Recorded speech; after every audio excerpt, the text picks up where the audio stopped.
Hey everybody, welcome to Monday. It's a mic talk. Thank you guys for joining me here at Song and Sword. You got it right. That's the YouTube channel. If you would take some time, follow us, like us, share us. That just helps us spread the gospel of Jesus Christ. We preach Jesus. We preach Jesus because Jesus talks to us about the grace. That's the song of grace. He talks to us about truth. That's the sword of truth. He balanced both of those things. That's what we want to do. We want to give a world that needs grace, grace, and a world that needs some truth, the truth. And that's what we do every day. So thank you guys for joining me. We're going to be in the book of Jeremiah 31 here in just a minute.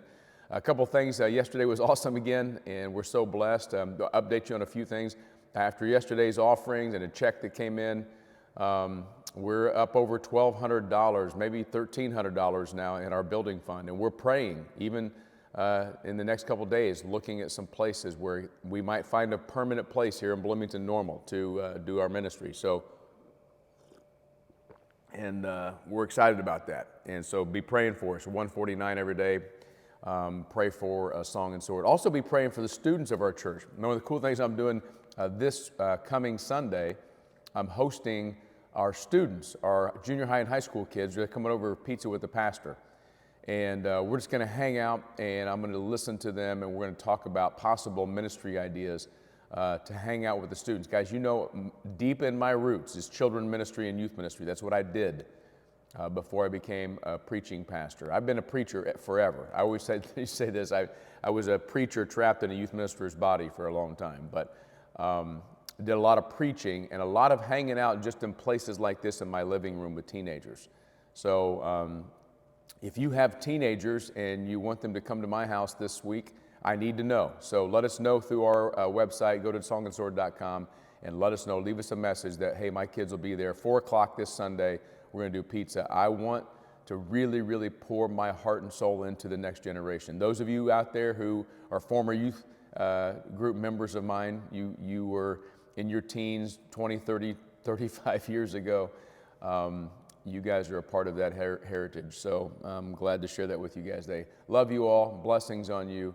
And be praying for us because God's doing a great thing, and we're excited about it. Hey, I want to go to Jeremiah. We started yesterday talking about the cost. How much did it cost for grace and the price that Jesus paid?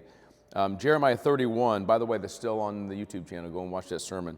But Jeremiah 31, 10, and 11. I'm just going to keep it really simple today, but complex in the words that maybe I share with you. But this is good for a Monday. You guys good?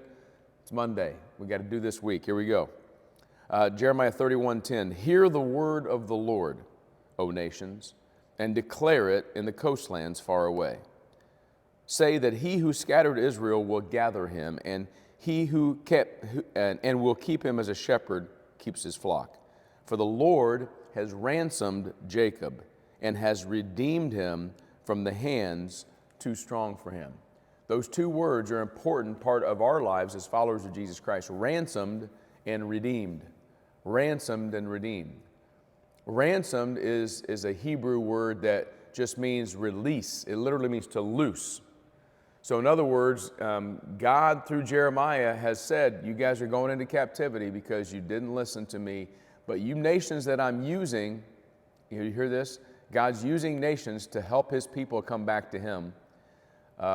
You nations that I'm using, you shouldn't brag because it's going to happen. The hand of the Lord is going to loose his people. He's going to ransom them. He's going to bring them back. And he's going to redeem them. That word redeemed is a great Old Testament word, ga'al. And the person who performed this, the go'el, was the kinsman redeemer. The word redeemed means that you pay a price. But it was more than that in the Hebrew reality and their history. To ga'al meant that you are the one responsible in the family for paying the price.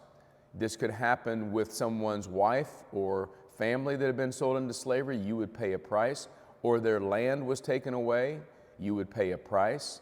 It was the job of a kinsman redeemer, the go'el, to ga'el, to redeem his family, to make sure that his family is okay, and sometimes paying the price. This even led to avenging the unjust death of a family member.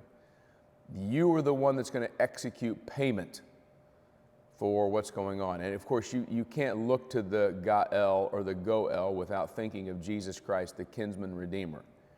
He is the one that by God's grace in our lives came and paid the price. He redeemed and he brought back and he loosed. See, all those things are true. All the illustrations of the Old Testament, if you look at this, everything in the Old Testament points to what God has done for us eternally and spiritually. Today, God has redeemed you. He has paid the price. Today, God has ransomed you. He has loosed you. What has He loosed you from?